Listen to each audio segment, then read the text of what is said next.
ஜெபம். அன்பின் பரலோக பிதாவே, உம்மை நன்றியோடு துதிக்கிறோம் அப்பா, ஸ்தோத்தரிக்கிறோம், நன்றி செலுத்துகிறோம்.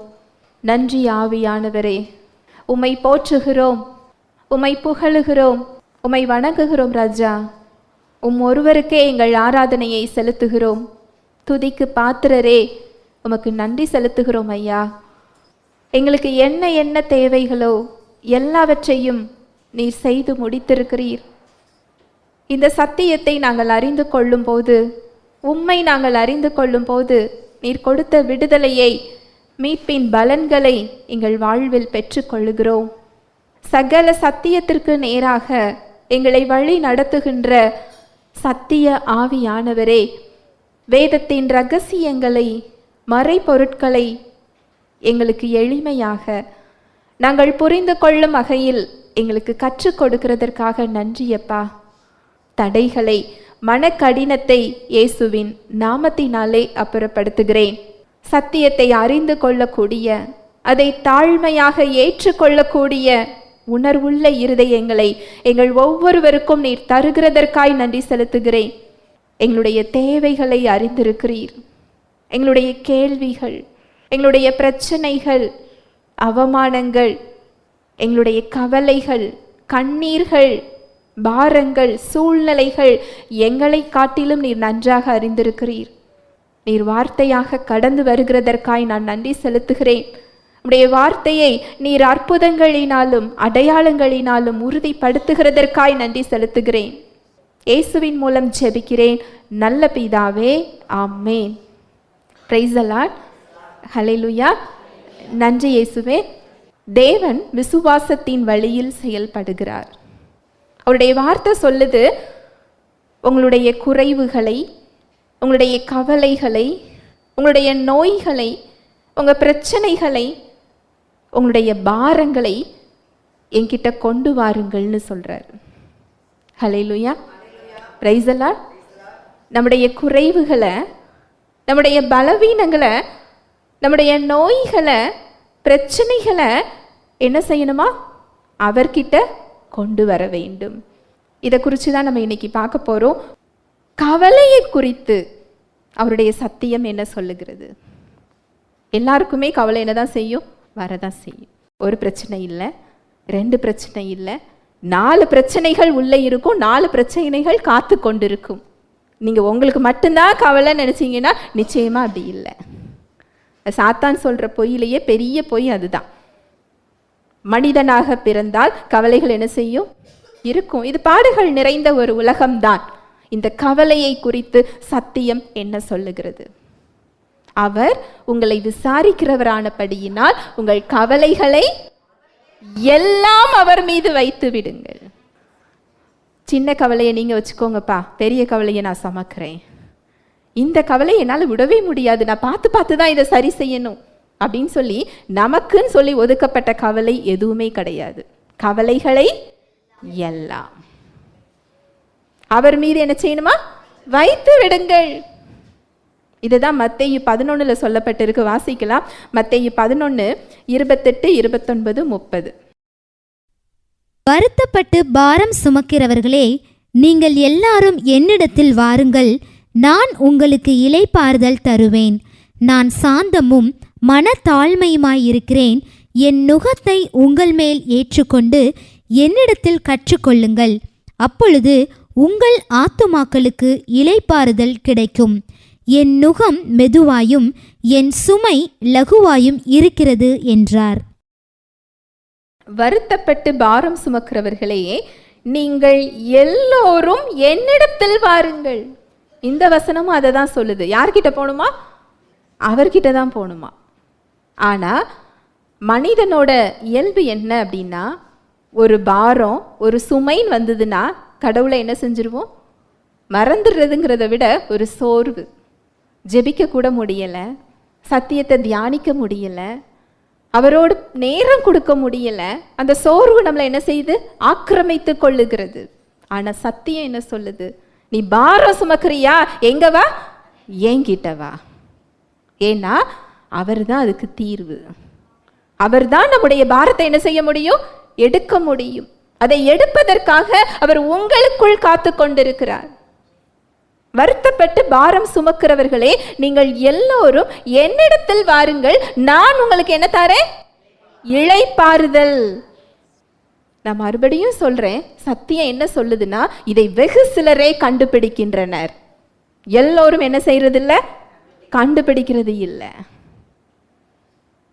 எல்லோருக்கும் ஷார்ட்கட் என்ன? யாராவது எனக்கு ஜெபிச்சு சொல்லணும், யாராவது எனக்கு ஜெபிக்கணும், பிரச்சனை முடியணும், என் வேலையை நான் என்ன செய்யணும்? பார்க்கணும்.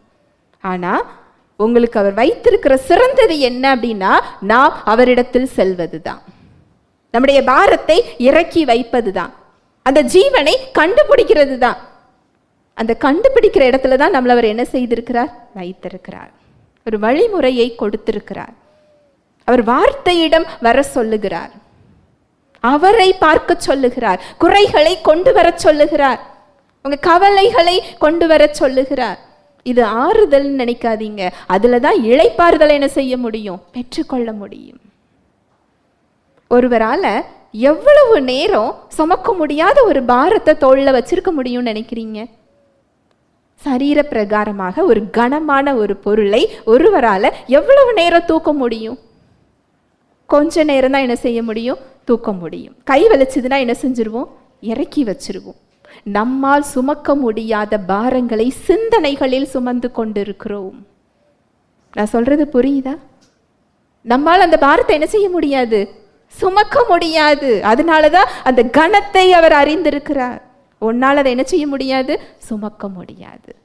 என்கிட்ட வா, அந்த பாரத்தை நீ என்ன செய்ய? என்னிடம் கொடுத்து விடு, நான் உனக்கு என்ன தரேன்? இளைப்பாறுதல் தருகிறேன். இளைப்பாறுதல் அவர்கிட்ட மாத்திரம்தான் உண்டு. அவரிடம் சென்று அந்த வார்த்தையிடம் போய் நம்முடைய பாரங்களை இறக்கி வைக்கும் போதுதான் அந்த இளைப்பாறுதலை என்ன செய்ய முடியும்? பெற்றுக்கொள்ள முடியும். கவலையை குறித்து அவருடைய சத்தியம் அதை தான் சொல்லுது. மத்தேயு 6வது அதிகாரம் சொல்லுது, நாளைய திறனத்தை குறித்து ஏன் நீங்க கவலைப்படுறீங்க? உனக்கு என்ன தேவையோ அதை தேவை என்று பரமபிதா என்ன செய்திருக்கிறார்? அறிந்திருக்கிறார். காட்டு புஷ்பங்களை பாருங்க, குருவிகளை பாருங்க, அவைகளை போஷிக்கிறவர் உங்களை போஷிக்க மாட்டாரா? அதுதான் பவுல் கேட்கிறாரு. சொந்த குமாரன் என்று பாராமல் தன்னுடைய குமாரனின் ஜீவனையே கொடுத்தவர் அவற்றோடு கூட உங்கள் தேவைகளை அவர் சந்திக்காமல் இருப்பது எப்படி? உங்களுடைய பாரங்களை அவர் நீக்காமல் இருப்பது எப்படின்னு சொல்றாரு. இதையெல்லாம் அஞ்ஞானிகள் தேடி ஓடுறாங்களாம்.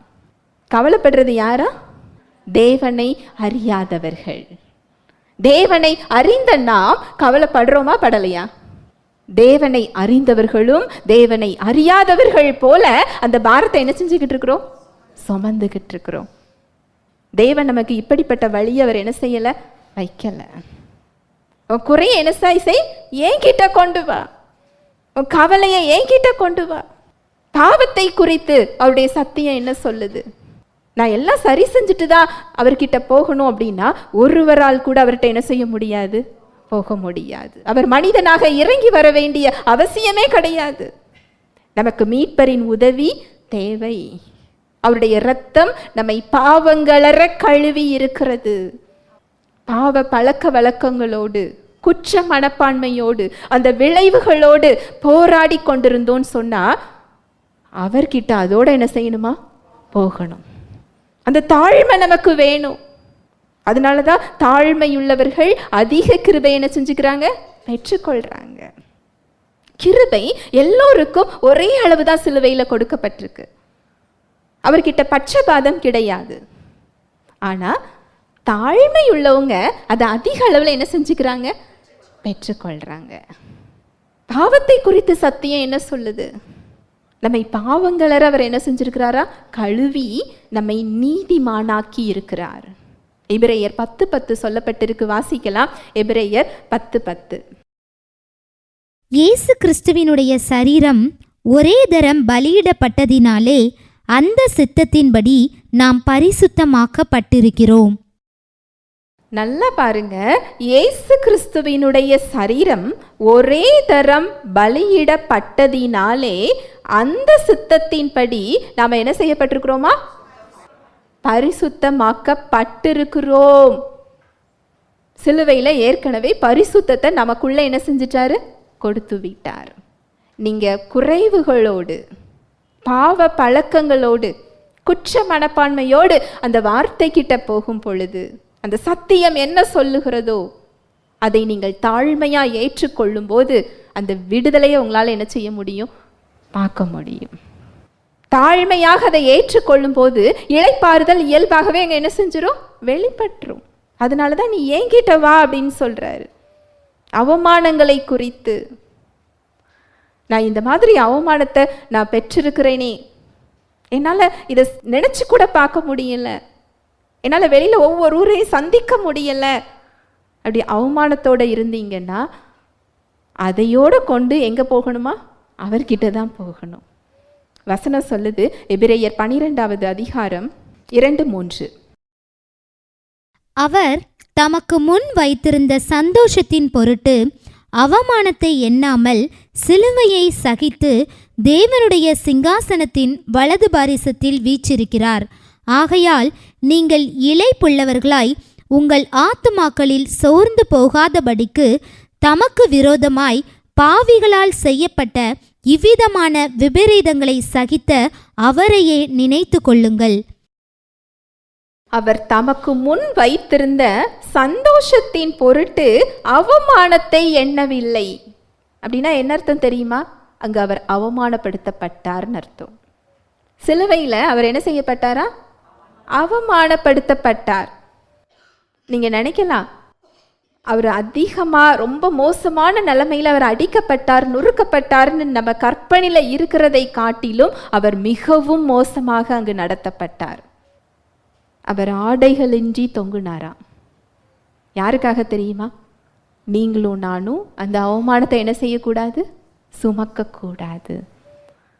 அவருடைய சீஷர்கள், அவரை நம்பி வந்த கூட்டம், அவருக்கு பிடித்தமான கூட்டம், அத்தனை பேர் மத்தியிலையும் அவர் அங்கே அவமானப்படுத்தப்படுகிறார். எவ்வளோ பெரிய அன்பு இல்லையா? இந்த அவமானத்தை அவர் என்ன செய்யலையா? எண்ணலையா? எப்படி எண்ணாம இருந்தாரா? அவருக்கு முன்னாடி இருந்த சந்தோஷத்தின் பொருட்டு. என்ன சந்தோஷம் நினைக்கிறீங்க? நீங்களும் நானும் மீட்கப்பட போகிறோம், அவருடைய பிள்ளையாக மாற்றப்பட போகிறோம், அவருடைய வாழ்வை பெற்றுக்கொள்ள போகிறோம் அப்படிங்கிற சந்தோஷம்தான் அந்த அவமானத்தை அவர் என்ன செய்யல? நினைக்கல. அவர்கிட்ட போகும்போது அந்த அவமானங்கள் மறைகிறத நீங்க பார்க்க முடியும்.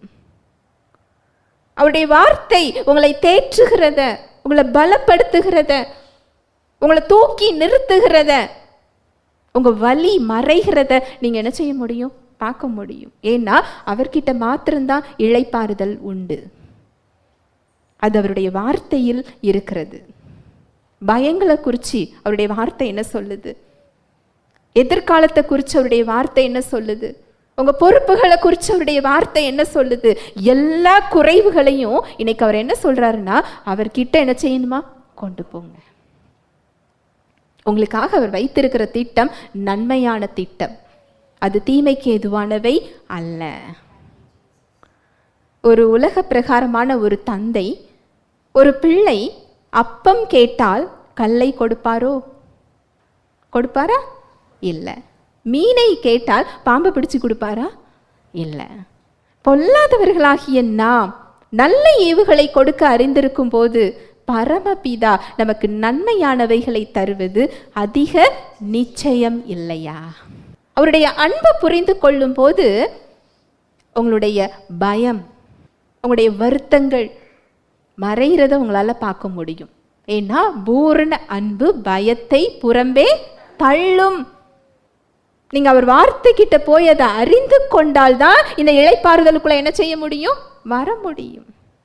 குறைவுகளை என்னிடத்தில் கொண்டு வாருங்கள், அவைகளை என்கிட்ட கொண்டு வாங்கன்னு சொல்றாரு.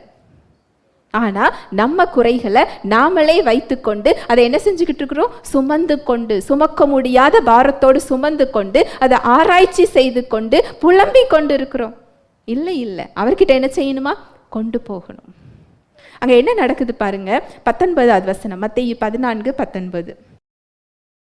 அப்பொழுது அவர் ஜனங்களை புல்லின் மேல் பந்து இருக்க கட்டளையிட்டு அந்த 5 அப்பங்களையும் அந்த 2 மீன்களையும் எடுத்து வானத்தை அண்ணார்ந்து பார்த்து ஆசீர்வதித்து அப்பங்களை பிட்டு சீஷர்களிடத்தில் கொடுத்தார். சீஷர்கள் ஜனங்களுக்கு கொடுத்தார்கள். எல்லாரும் சாப்பிட்டு திருப்தி அடைந்தார்கள். மீதியான துணிக்கைகளை 12 கூடை நிறைய எடுத்தார்கள். இந்த குறைகளை அவர்கிட்ட கொண்டு போறதுதான் விசுவாசத்தின் வழி. இததான் தாவீது ராஜா சொல்றாரு, சங்கீதம் 119:30. மெய் வழியை நான் தெரிந்து கொண்டு உம்முடைய நியாயங்களை எனக்கு முன்பாக நிறுத்தினேன். இந்த வசனத்தை நான் தியானிக்கும் பொழுது, மெய் வழியை நான் தெரிந்து கொண்டு உம்முடைய நியாயங்களை எனக்கு முன்பாக என்ன செஞ்சேன்? நிறுத்தினேன். இந்த மெய் வழி அப்படிங்கிறதுக்கு ஒரு ஆங்கில வேதாகமத்தில் எப்படி போட்டிருக்கு அப்படின்னா, விசுவாசத்தின் வழின்னு போட்டிருக்கு. இது மெய் வழினா என்ன வழி? விசுவாசத்தின் வழி. எனக்கு ஒரு சம்பவம் ஞாபகம் வந்தது. 1 சாமுவேல் 30வது அதிகாரத்தில் தாவீது ராஜா அங்கு காட்டுக்குள்ள அவருக்கு சேர்ந்த ஒரு சில கூட்டத்தோடு அவர் இருக்கிறார். அவர் வேற இடத்துக்கு சென்றிருக்கும் பொழுது அவருடைய மனைவி, பிள்ளைகள், அவர் கூட சார்ந்திருக்கிற எல்லாருடைய மனைவி, பிள்ளைகள், பொருட்களை எல்லாம் அந்த அந்நியர்கள் என்ன செஞ்சுக்கிட்டாங்க? எதிரி நாட்டு வீரர்கள், மக்கள் எடுத்துட்டு போயிடுறாங்க. இவங்க திரும்பி வந்து பார்க்கும் பொழுது அங்கே எதுவுமே இல்லை. வசனம் சொல்லுது, அவர் பலன் இல்லாமல் போகும் மட்டும் என்ன செஞ்சாரா? அழுதார். பலன் இல்லாமல் போகும் மட்டும் அழுதார்னா அவருடைய துக்கம் எப்படிப்பட்ட துக்கமா இருக்கும்? அதுக்கு மேல அவருக்கு இழக்கிறதுக்கு என்ன இல்லை? ஒன்றுமே இல்லை. அவர் கூட இருந்த அந்த மக்கள் கூட்டமும் அவர்களுடைய மனைவிகளையும் பிள்ளைகளையும் பொருட்களையுமே அவங்க என்ன செஞ்சுட்டாங்க? கொண்டு போயிட்டாங்க. இதுக்கு காரணம் தாவீது தான் சொல்லி தாவீது ராஜாவை கொலை பண்றதுக்கு அவங்க என்ன செய்யறாங்களா? கல் எடுத்து வச்சிருந்தாங்களாம். அப்போ அவருமே அங்கு இழந்திருக்கிறார். இதுக்கு மேலே இழக்கிறதுக்கு எதுவும் இல்லை. கூட இருக்கின்ற மனிதர்களும் அவர் மீது கோபம் கொள்ளுகிறார்கள். அழுகிறதற்கு பலன் இல்லாமல் போகும் மட்டும் அவர் அழுகிறார். அடுத்தவர் செஞ்சது என்ன தெரியுமா? மெய் வழியை தெரிந்து கொள்ளுகிறார். கர்த்தருக்குள் தன்னை என்ன செய்கிறாரா? பலப்படுத்தி கொண்டார். வாசிக்கலாம். 1 சாமுவேல் 30வது அதிகாரம் 6வது வசனம். தாவீது மிகவும் நெருக்கப்பட்டான். சகல ஜனங்களும் தங்கள் குமாரர் குமாரத்திகளின் நிமித்தம் மனக்லேசமானதினால் அவனை கல்லெறிய வேண்டும் என்று சொல்லிக் கொண்டார்கள்.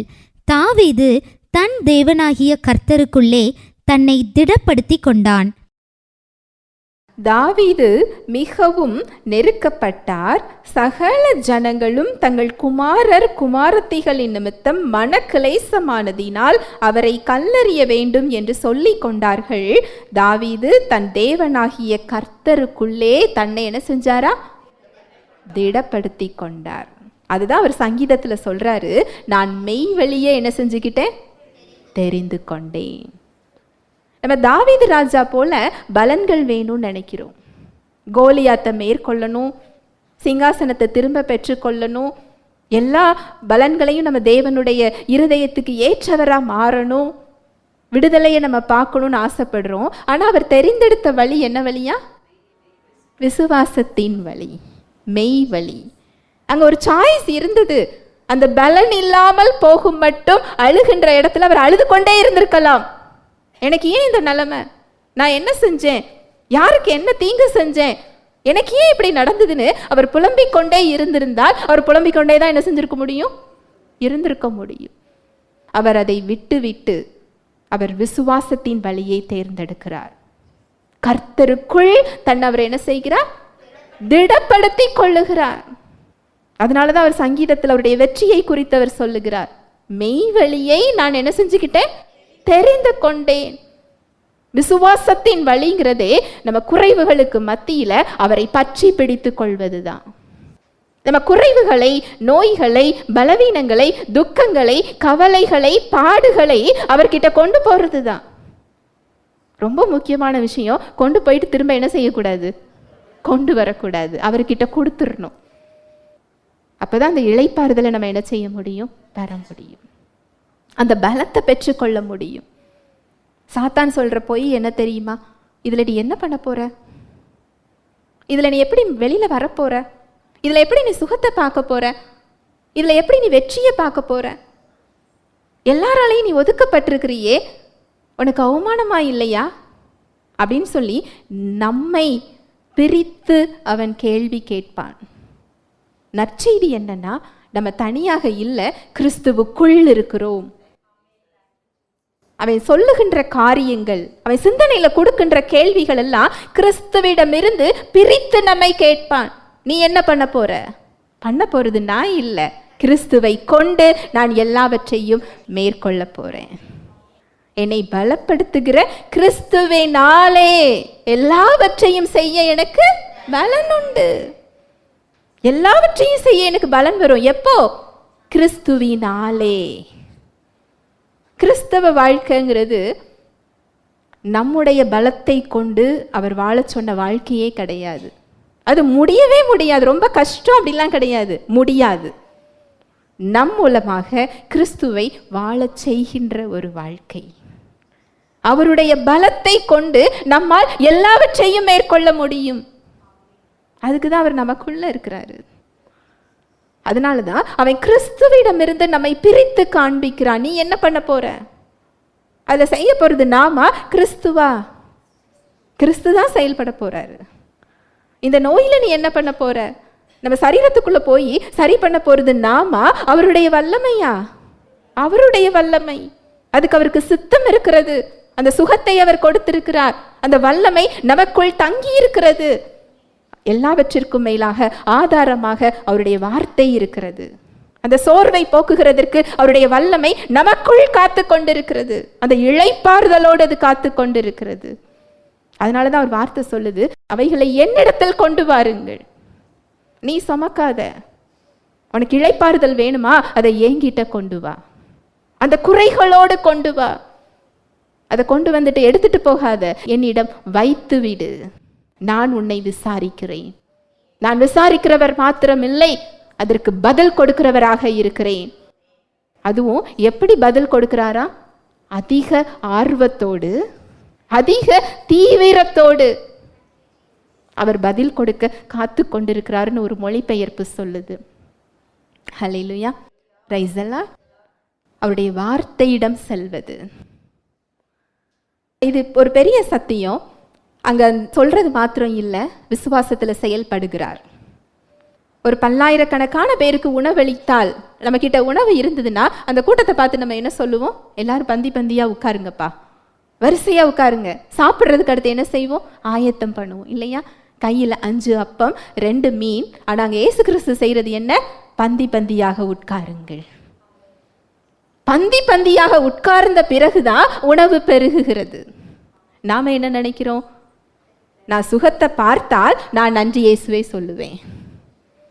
என் விடுதலையை நான் பார்த்தா நான் என்ன செய்வேன்? பெற்றுக்கொண்டேன்னு சொல்லுவேன், நான் வாங்கிட்டேன்னு சொல்லுவேன், நான் சொல்லிக்கிட்டே தான் இருக்கிறேன். ஏன் எனக்கு நடக்கல? இது விசுவாசத்தின் வழி அல்ல. அந்த குறைவுகள் இருக்கும் பொழுதே அங்கு பந்தி பந்தியாக அவர்கள் அமர வைக்கப்பட்டனர். விசுவாசத்தை என்ன செய்யறாங்க? செயல்ல காமிக்கிறார். கையில இருக்கத அவர் குறை சொல்லல. இவ்வளவுதான் இருக்குதா? இல்லை இல்லை, அதை ஆசீர்வதிக்கிறார். இருக்கிறத அவர் என்ன செய்யறாரு? ஆசீர்வதிக்கிறார். நம்ம குறைவுகள்ல எவ்வளவு முறுமுறுக்கிறோம். இருக்கிறதுக்கு என்ன சொல்லணுமா? நன்றி சொல்லணும். அது பெருக ஆரம்பிக்கும். குறைவுகளுக்கு மத்தியில எப்படி நன்றி சொல்றது? குறைவுகளை நிறைவாக்குகிறவர் என்னிடத்தில் இருக்கிறார், என்னோடு கூட இருக்கிறார், எனக்குள் இருக்கிறார். என் சார்பில் அவர் செயலாற்ற விருப்பம் உள்ளவராக நின்று கொண்டிருக்கிறார். இதுக்கு நன்றி சொல்லும் போது அங்க உள்ளவங்க சாப்பிட்டது மாத்திரம் இல்லை, மீதம் 12 கூட நிறைய என்ன செஞ்சாங்களா? எடுத்தாங்க. இது ஒரு நல்ல ஒரு அழகான ஒரு எடுத்துக்காட்டு. இது ஒரு வழிமுறை தான். எப்படி நான் விசுவாசத்தின் வழியை தெரிந்து கொள்ளணுங்கிற ஒரு வழிமுறை தான். இந்த வழிமுறையின்படி நம்ம நடக்கும் பொழுது நாம விடுதலையை பெற்றுக்கொள்றது மாத்திரம் இல்லை, நம்மை சுற்றி இருக்கிற மக்களுக்கும் அந்த ஆசீர்வாத வாய்க்காலாக நாம் மாறுவோம். அது ஜீவ தண்ணீர், அது ஒரு நீரூற்று தான். நமக்குள்ள இருக்கு. அது பொங்கி வர வர ஒரு நீரூற்று பக்கத்துலலாம் என்ன செய்ய ஆரம்பிச்சிரும்? ஓட ஆரம்பிச்சிரும். அந்த சமாதானம் உங்க மூலமா மற்றவர்களுக்கு செல்லும். ஒரு நோயாளியை பார்த்தா கையை வச்சு இயேசுவின் நாமத்தினால என்ன செய்ய ஆரம்பிச்சிருவீங்க? சுகம் கூற ஆரம்பிப்பீங்க. ஒரு கட்டுகளோடு இருக்கிறவங்கள பார்த்தா சத்தியத்தை கற்றுக் கொடுக்க ஆரம்பிப்பீங்க. வார்த்தைகளை அவங்களுக்கு கொடுப்பீங்க. ஏன்னா அந்த வார்த்தையில தான் அவங்களுக்கு விடுதலை இருக்கிறது, அதுல தான் அவங்களுக்கு இளைப்பாறுதல் இருக்கிறது. இப்படி ஒரு முக்கியமான இடத்த நமக்கு அவர் என்ன செய்திருக்கிறார்? வைத்திருக்கிறார். மீதம் 12 கூட நிறைய எடுத்தாங்களாம். ஹல்லேலூயா, பிரைஸ் தி லார்ட். உங்களுக்கு ஒரு சாட்சி சொல்றேன். ஒரு சில வருடங்களுக்கு முன்பதாக ஒரு சகோதரி, அவளுடைய பிரச்சனை என்ன அப்படின்னா, அவளுடைய 5 வயது குழந்தைக்கு ஹெர்னியா ப்ராப்ளம். அந்த ஹெர்னியாலையும் உடனே ஆப்ரேஷன் பண்ணணும் அப்படிங்கிற ஒரு ஸ்டேஜ், ஒரு நெருக்கடியான ஒரு சூழ்நிலை. வயிறு வீங்கியிருக்கும், வெளியிலேயே அதோட அடையாளம் என்ன செய்யும்? தெரியும். ஒரு நாள் அவளை கூப்பிட்டு, இதை நீ கேளு, நான் கேட்குற நேரம்லாம் அவள் சொல்கிற பதில் எப்படி இருக்கும்னா, நான் ஹாஸ்பிட்டலில் நிற்கிறேன், நான் பிளட் டெஸ்ட் பண்ணிக்கிட்டு இருக்கிறேன், டாக்டரை பார்க்குறதுக்காக நான் என்ன செஞ்சுக்கிட்டு இருக்கிறேன்? காத்துக்கிட்டு இருக்கிறேன், நான் இந்த இடத்துல நிற்கிறேன். அவள் சொல்கிறதெல்லாம் பொய் கிடையாது, அதெல்லாம் என்னது தான்? உண்மைதான். அப்போ நான் சொன்னேன், இந்த சத்தியத்தை தெரிஞ்சுக்கிட்டா நீ இத்தனை ஓட்டத்தை என்ன செய்ய வேண்டியதில்லை? ஓட வேண்டியதில்லை. இன்றைக்கு இரவு நேரத்தில் உன் வேலையை முடிச்சுட்டு எனக்காக இதை என்ன செஞ்சு பாரு, நீ கேட்டுப்பாரு. சுகத்தை குறித்த சத்தியத்தை அவளுக்கு அனுப்பி வைத்தேன். காலையில் 7 மணிக்கு என்னை கூப்பிட்டா. இதை நான் முதல்லையே கேட்டிருந்தா நான் இந்த இடத்துல நான் என்ன செய்ய மாட்டேன்? நிற்க தேவையில்லை. இன்னும் ஆப்ரேஷனுக்கு 2 நாள் இருக்குது. அதை ஓப்பன் பண்ணி தான் ஹெர்னியா பண்ணணும்னு சொல்லிட்டாங்க. ஏன்னா அவள் ஒரு முத்தின ஸ்டேஜில் இருக்கிறான்னு சொல்லிட்டாங்க. இந்த 2 நாளைக்குள்ளே நான் நீங்கள் என்ன சொன்னாலும் கேட்குறேன், எனக்கு நீங்கள் தாங்க, அந்த வார்த்தைகளை நான் என்ன செய்கிறேன்? கேட்குறேன். அதை கண்டுபிடிக்கிறதற்கு அவள் ஒத்துழைத்தாள். விசுவாசத்தின் வழியை வாங்க என்ன செய்கிறா? தேர்ந்தெடுக்கிறா. இன்னும் 2 நாள் தான் இருக்குது. ஆனால் நான் என்ன செய்கிறேன்? இதை கண்டுபிடிக்கிறேன், இதை நான் தேர்ந்தெடுக்கிறேன். அன்றைக்கு கொஞ்சம் சத்தியங்களை அனுப்பி, சுகத்தை குறித்து அதில் அவளுக்கு என்னெல்லாம் சந்தேகம் வருமோ அது குறித்த சத்தியங்களெல்லாம் அனுப்பி, இன்றைக்கு இரவு நீ கூப்பிடு, நம்ம என்ன செய்யலாம்? ஜெபிக்கலாம். அன்றைக்கு ஒரு 9:30 போல் அவள் கூப்பிடுறா, இயேசுவின் நாமத்தினால. அப்போது நான் அவகிட்ட கேட்குறேன், உன் பொண்ணு இயேசுவின் தழும்புகளால் என்ன செஞ்சிட்டா? சுகமாயிட்டா. இதுதான் அறிகுறி. ஒருத்தங்க பெற்றுக்கொள்வாங்களா கொள்ள மாட்டாங்களாங்கிறதோட அறிகுறியே எதுதான்? இதுதான். ஜெபிச்ச உடனே அவகிட்ட பெரிய சந்தோஷம் ஒன்றும் இல்லை. எனக்கு தெரியும் அங்கே என்ன நடந்திருக்கும்? சுகம் இருந்திருக்கும். எப்படி இருக்கிறான்னு கேட்கும்போது, கொஞ்சம் பரவாயில்ல, வீக்கம் கொஞ்சம் குறைஞ்சிருக்கு அப்படின்னா. குறைஞ்ச வீக்கத்துக்கு முதல்ல என்ன செய்ய? நன்றி சொல்லு. மீதி வீக்கமும் என்ன செஞ்சிடும்? மறைஞ்சிரும். நாளைக்கு என்ன நீ மொத்த வீக்கமும் மறைஞ்ச பிறகு என்னை கூப்பிடுன்னு சொல்லிட்டு வச்சுட்டு, மறுநாள் அவளே கூப்பிட்டுட்டு, நேற்று நீங்கள் ஜெபிச்ச உடனே வீக்கம் 75% குறைஞ்சிது, ஆனால் எனக்கு அந்த 25% வீக்கம் என் கண்ணில் நின்றுச்சு. இது முழுவதும் மறைந்தால்தான் நான் இதை என்ன செய்வேன்? சாட்சியாக சொல்லுவேன் அப்படின்னு நினச்சேன். மறுநாள் பார்த்தா மீதி எல்லாமே என்ன செஞ்சிட்டு? மறைஞ்சிட்டு. 3 மாதமாக என்னோட பொண்ணு சாப்பிடலை. இன்றைக்கு முழுவதும் அவள் உணவை கேட்டு கேட்டு வாங்கி என்ன செஞ்சா? சாப்பிட்டா. அவளுக்கு ஹெர்னியா சரியாயிட்டு. அவள் சாட்சி எனக்கு சொன்னா, ரொம்ப அழகான ஒரு சாட்சி. அது டெலகிராமில் இருக்குது. இந்த சத்தியத்தை கேட்கறதுக்கு முன்னாடி, சுகத்தை குறித்த சத்தியத்தை அவள் தெரிந்து கொள்வதற்கு முன்னால் அவளுடைய சிந்தனை எப்படி இருக்கும் அப்படின்னா, ஆப்ரேஷன் தியேட்டரில் நிற்கிற மாதிரி, அந்த குட்டி குழந்தைய ஸ்ட்ரெச்சரில் வச்சுட்டு உள்ளே போகிற மாதிரி, இப்படி தான் அவள் கற்பனை என்ன செஞ்சுதான்? இருந்துதான். ஆனால் ஏசு கிறிஸ்து என்ன செய்தார்? இயேசுவின் தழும்புகளால் நம்ம சுகமாக்கப்பட்டிருக்கிறோம், இதை நம்ம பெற்றுக்கொள்றது தான் அவருடைய விருப்பம். இதெல்லாம் கேட்க கேட்க அவளுடைய கற்பனை எப்படி மாறுச்சா அப்படின்னா, என்னோட பெண் மகளுடைய சரீரம் கிழிக்கப்படக்கூடாது என்பதற்காக அன்று அவருடைய சரீரம் என்ன செய்யப்பட்டிருக்கு? கிழிக்கப்பட்டிருக்கு. அவரோட சரீரம் அங்கு கிழிக்கப்பட்டிருந்தால் என் பொண்ணோட சரீரம் கிழிக்கப்பட வேண்டிய அவசியம் இல்லை. நான் ஸ்ட்ரெச்சரில் என் பொண்ணை நான் பார்க்க போறது இல்லை. அவள் சுகமாயிட்டான்னு நான் எல்லார்கிட்ட என்ன செய்ய போறேன்? சாட்சி சொல்ல போறேன். அங்க அந்த விசுவாசம் அவளை பலப்படுத்துது. அவள் சிந்தனை அங்க மாறுது. அங்க சரீரத்தில் எதை பார்க்குறா? சுகத்தை பார்க்குறா. இதுதான் நம்ம குறைவுகளை அவர் வார்த்தை கிட்ட கொண்டு போகும் பொழுது அந்த வார்த்தை நம்மை பலப்படுத்தும். நம்மை குறைவுகளோடு அது பார்க்காது, அவர் கொடுத்த நிறைவோடு தான் அது நம்மளை என்ன செய்யும், பார்க்கும். நமக்கு அது விசுவாசத்தை ஊட்டும், நம்முடைய கவலையை அது போக்கும், அது சோர்வை போக்கும், ஒரு இளைப்பாறுதல் அந்த இடத்துல கொடுக்கும். அந்த இளைப்பாறுதலுக்குள்ள வரும் பொழுதே உங்க சரீரத்துல எப்பேற்பட்ட நோயா இருந்தாலும் நீங்க விடுதலை என்ன செய்ய முடியும், பார்க்க முடியும். உங்க வாழ்க்கையில எப்பேற்பட்ட கட்டுகளாக இருந்தாலும் அதுல விடுதலையை நீங்க பார்க்க முடியும். நீங்க மட்டும் இல்ல, மீதம் கூட நிறைய நீங்க என்ன செய்ய முடியும், எடுக்க முடியும். இங்க இளைப்பாறுதலை பெறாம வெளியில சுகத்தை என்ன செய்ய முடியாது, பார்க்க முடியாது. ஜெபிக்கலாம். அன்பின் தகப்பனே, உம்மை நன்றியோடு துதிக்கிறோம் அப்பா, ஸ்தோத்தரிக்கிறோம், நன்றி செலுத்துகிறோம். நன்றி ஆவியானவரே. அப்பா, உம்முடைய வார்த்தைகளுக்காக நன்றி. நாங்கள் எங்கள் பிரச்சனைகளோடு, நோய்களோடு, குறைவுகளோடு, அவமானங்களோடு உம்மிடத்தில் வர வேண்டும் என்று எங்களுக்கு கற்றுக் கொடுத்திருக்கிறீர். அதை கண்டுபிடிக்கிறவர்களுக்கு அவைகள் ஜீவனும், அவங்க சரீரத்துக்கு அது மருந்தாக இருக்கிறது என்று உம்முடைய வார்த்தை சொல்லுகிறது. அதை கண்டுபிடிக்க எங்களுக்கு இன்று கற்றுக் கொடுத்திருக்கிறீரப்பா. மெய் வழியை, விசுவாசத்தின் வழியை தெரிந்து கொள்ள எங்களுக்கு நீர் கற்றுக் கொடுத்திருக்கிறீர். விசுவாசத்தில் செயல்பட எங்களுக்கு கற்றுக் கொடுத்திருக்கிறீரப்பா. எங்கள் குறைவுகளை, எங்கள் பலவீனங்களை எங்களால் சுமக்க முடியாது, நாங்கள் சுமக்க கூடாது என்பதற்காக நீர் சுமந்து கொண்டிருக்கிறீர். நன்றி செலுத்துகிறோம் அப்பா. நாங்கள் மாற வேண்டிய இடங்களை எங்களுக்கு நீர் சுட்டி காண்பித்திருக்கிறீர். நாங்கள் தாழ்மையாக ஏற்றுக்கொள்ளுகிறோம். உம்முடைய வார்த்தைகளை எங்கள் சூழ்நிலைகளில் நாங்கள் தாழ்மையாக ஏற்றுக்கொள்ளுகிறோம்.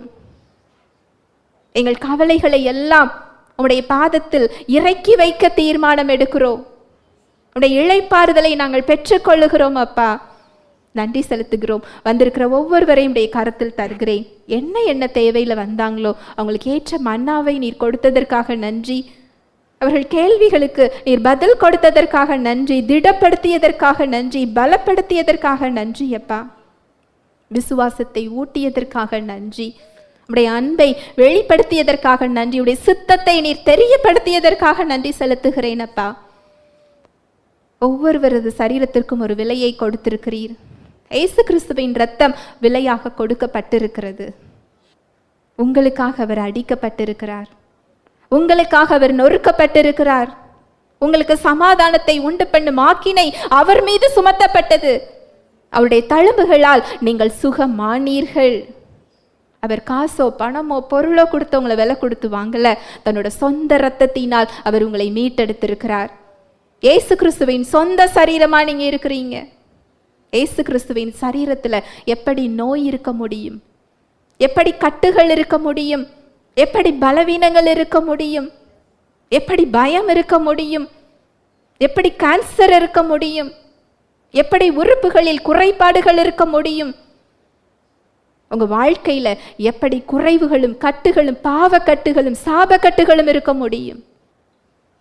கடைசி சொட்டு ரத்தம் வரைக்கும் அவர் உங்களுக்காக சிந்தி இருக்கிறார். இரத்தமும் தண்ணீருமாய் புறப்பட்டு வந்ததுன்னு வேதம் சொல்லுது. மனித உருவமே இல்லாமல் இருந்தாராம். இரத்தமும் சதையுமாக தொங்கினார்னு வேதம் சொல்லுது. உழுத நிலம் போல காணப்பட்டாராம். உங்க பலவீனங்களை அவர் சுமந்து கொண்டதை பாருங்க. என்னோட பாவம் தடையா இருக்குமோன்னு சொல்லி கலங்கி நின்று கொண்டிருக்கிறீங்களா? உங்களுடைய பாவங்களை அவருடைய இரத்தம் பாவங்களற கழுவி இருக்கிறது.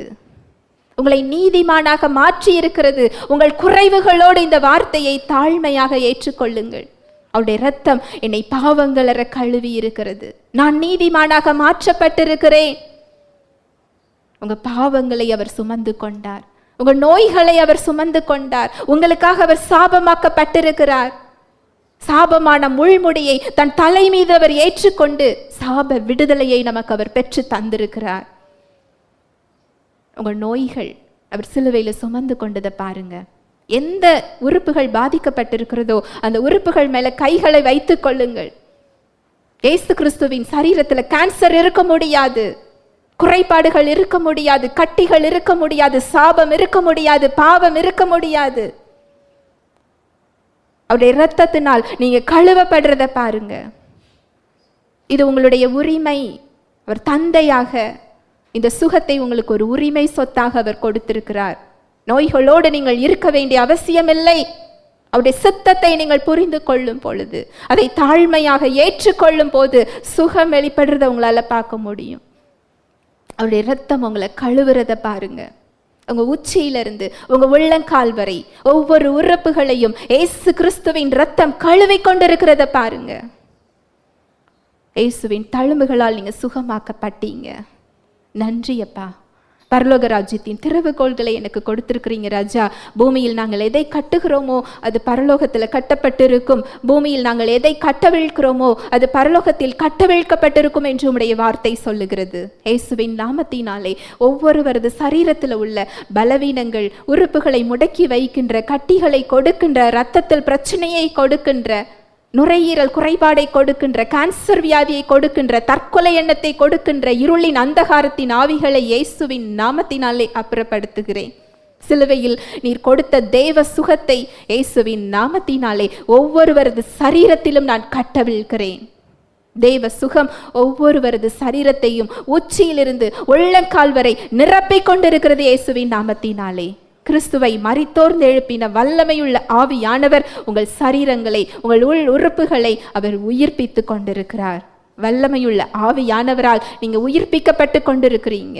இயேசுவின் தழும்புகளால் சுகமாக்கப்பட்டீங்க. இயேசுவின் நாமத்தினாலே உங்கள் முழுமையான விடுதலையை இப்பொழுதே பெற்றுக்கொள்ளுங்கள். இயேசுவின் மூலம் ஜெபிக்கிறேன் நல்ல பிதாவே, ஆமென்.